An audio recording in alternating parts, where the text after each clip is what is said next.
भाई पंजाब पुलिस के बारे में मैं सारी जानकारी देने वाला हूं। अगर आप मोटी मोटी जानकारी लेना चाहते हो तो ये है कि 10 मार्च से इस भर्ती के फॉर्म स्टार्ट हो रहे हैं। 30 मार्च फॉर्म की लास्ट डेट, अर्थात केवल 20 दिन में ही। अच्छा, हाँ बिल्कुल, 3298 हैं।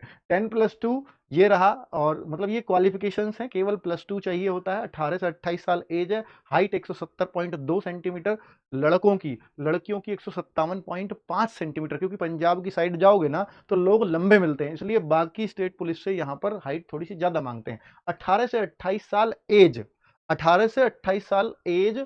और इसमें भी अगर आप ओबीसी हैं, एससी है, एसटी हैं तो 5 साल की आपको छूट भी मिलेगी। 5 वर्ष की छूट उनके लिए होती है। क्लियर? तो भाई आगे अगर बताऊं, देखो इस पंजाब पुलिस का सबसे बढ़िया रौला इस बात का है कि ये बिल्कुल फिक्स टाइम पर वैकेंसी निकालती है। इन्हीं दिनों में इनकी वैकेंसी आती है मार्च में, और अगले साल फरवरी मार्च तक कंप्लीट भी हो जाती हैं। तो 1746 2025 में और 2026 में 3298। तो आप ये देख लीजिए, इन दोनों को जोड़कर जो वैकेंसी बनेंगी लगभग उतनी वैकेंसी इस बार आई है ना। तो पंजाब पुलिस में भर्ती होने वालों के लिए सबसे आसान साल होगा ये। और तो ये रहा फॉर्म की डेट, जो मैंने आपको बता ही दिया ऑलरेडी। और कोई हेल्प डेस्क नंबर, यानी आपको कुछ और जानकारी चाहिए तो आप इस नंबर पे कॉल भी कर सकते हैं। ये पंजाब पुलिस का ही है, मतलब जो भर्ती कराता है उसका ही है। और कितनी फीस बहुत महंगी लगती है भाई, फॉर्म भरने की फीस तो आप ये समझ लीजिए बिल्कुल ही दम निकाल देगी। जनरल की, यानी जो जनरल कैटेगरी का है उसको 1200 रुपए फॉर्म भरने के देने होंगे। एक्स सर्विसमैन को भी 500 रुपए देने होंगे। एससी एसटी और ओबीसी यानी बैकवर्ड क्लास का जो बच्चा है उसको भी 700 रुपए देने होंगे। और ईडब्ल्यूएस का जो बच्चा है उसको भी 700 रुपए देने होंगे। तो काफी काफी महंगी फीस है, चाहे लड़के हो या लड़कियां। तो इस कैटेगरी के हिसाब से आपको फीस देनी होगी। वैकेंसीज अगर बताएं तो 2522 तो आपकी जो डिस्ट्रिक्ट पुलिस है, डिस्ट्रिक्ट पुलिस जो आपकी थाना की पुलिस होती है, उसमें 2522 है, जिनमें से 825 लड़कियों की हैं।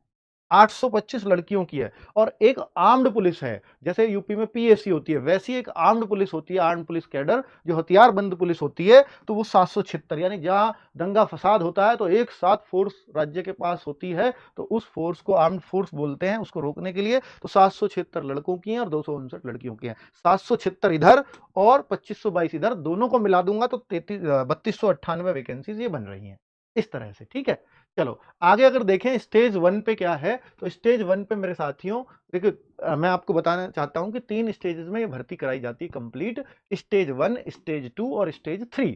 स्टेज 1 पे आपका एग्जाम होता है और वो भी कंप्यूटर बेस्ड, यानी ऑनलाइन एग्जाम होगा। और स्टेज 2 पे आपका फिजिकल और हाइट मेजरमेंट नपेगा। इसके फिजिकल के कोई नंबर नहीं है, मार्क्स नहीं है। एग्जाम में जो अच्छा करेगा उसका सिलेक्शन होगा। और स्टेज 3 पे आपके डॉक्यूमेंट्स चेक होंगे। डॉक्यूमेंट्स में क्या क्या होगा वो भी बताऊंगा। तो भाई पहले कंप्यूटर वाले यानी स्टेज 1 को इंपॉर्टेंट क्या है, स्टेज 1 फिजिकल के बारे में कंडीशंस क्या है वो भी बताऊंगा। लेकिन इंपॉर्टेंट है सबसे कि स्टेज 1 की एग्जाम की तैयारी आपकी कैसी है। तो इसमें जो है, इसमें 2 पेपर होंगे, एक पेपर 1 और एक पेपर 2। पेपर 2 जो होगा वो पंजाबी होगा। ओनली पंजाबी लैंग्वेज को आपकी को चेक की जाएगी, क्योंकि पंजाब पुलिस को सारा काम पंजाबी में करना पड़ता है, इसलिए। और पंजाबी भाषा आनी ही चाहिए, इसलिए भाई, इसलिए वो पंजाबी की आपकी नॉलेज चेक करेंगे। और इसमें 50% मार्क्स अगर आप ले आए तो आप पास हो, किसी भी कैटेगरी के हो 50% आपको लाने होंगे। और पेपर 1 में जो आपके रीजनिंग जीके वगैरह आता है वो पेपर 1 में आता है। क्या क्या है एक्चुअली, कितने कितने मार्क्स की कौन कौन सी चीज आएगी वो भी आगे बता रहा हूं।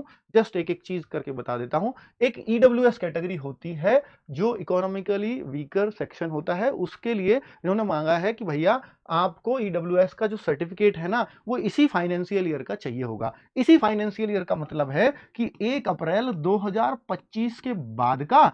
और जो फॉर्म की लास्ट डेट होती है अमूमन वही होता है यहां पर, तो एक इसके बाद का होना चाहिए, बस इसके बाद का बना हो, इसके बाद का बना हो, कभी तक का भी हो, इसके बाद का बना होना चाहिए।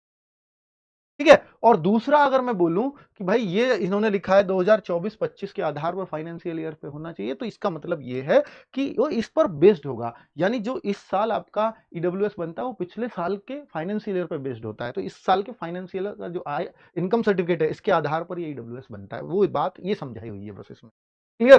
तो ईडब्ल्यूएस की बात समझ में आ गई सबको। चलिए आगे बात करते हैं पे स्केल। सर इसमें सैलरी कितनी बनेगी? तो सैलरी 19,900 ये बेसिक सैलरी है, प्लस इस पे डीए, इस पे टीए और वो सब मिला मिलू करके 35,000 से कम सैलरी किसी भी स्टेट में किसी भी पुलिस की नहीं है। और पहले 3 साल तक ये रहेगी, उसके बाद ये सैलरी में एक हाइक देखने को मिलता है। ठीक है। आगे अगर हम बात करें, और भाई देखो अगला पे कमीशन अगर आ जाता है तो ये सैलरी आपकी जो आज 35 दिख रही है यही आपकी 60-65 पर घूमने लग जाएगी, है ना।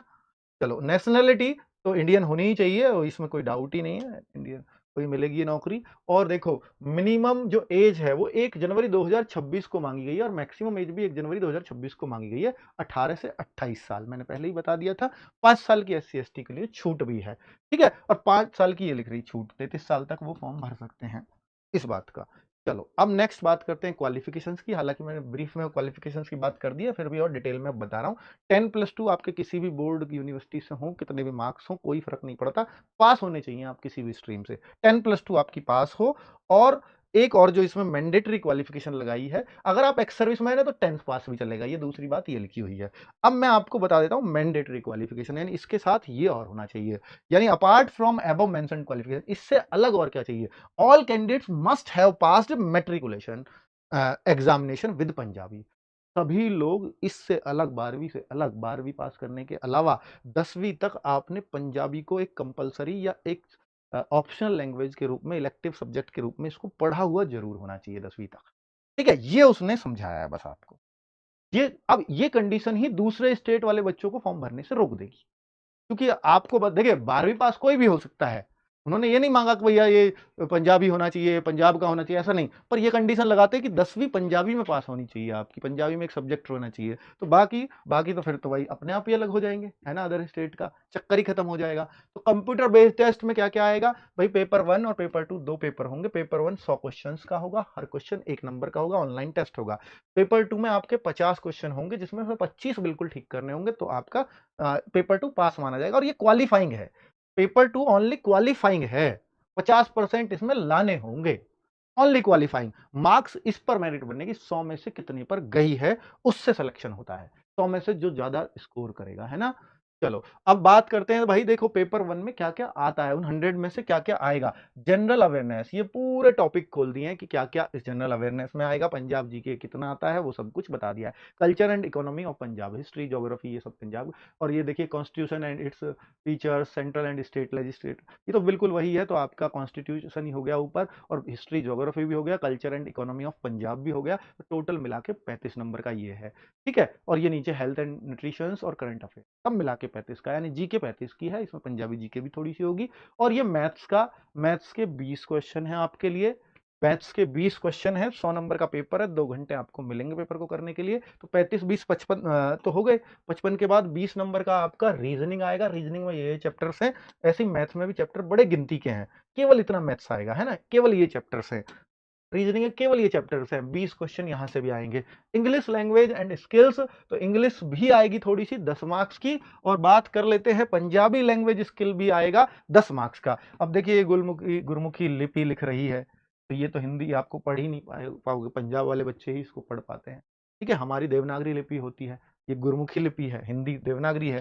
तो ये आप देखेंगे 10 नंबर का ये आएगा। तो टोटल मिला करके 95 मार्क्स यहाँ तक बन गए होंगे, 55 20 75 10 85 और 10 95, और 5 नंबर का आपका डिजिटल लिटरेसी अवेयरनेस अर्थात कंप्यूटर है, ठीक है। और 50 का ये दूसरा पेपर है जो मैंने आपको बताई दिया, पंजाबी लैंग्वेज वाला।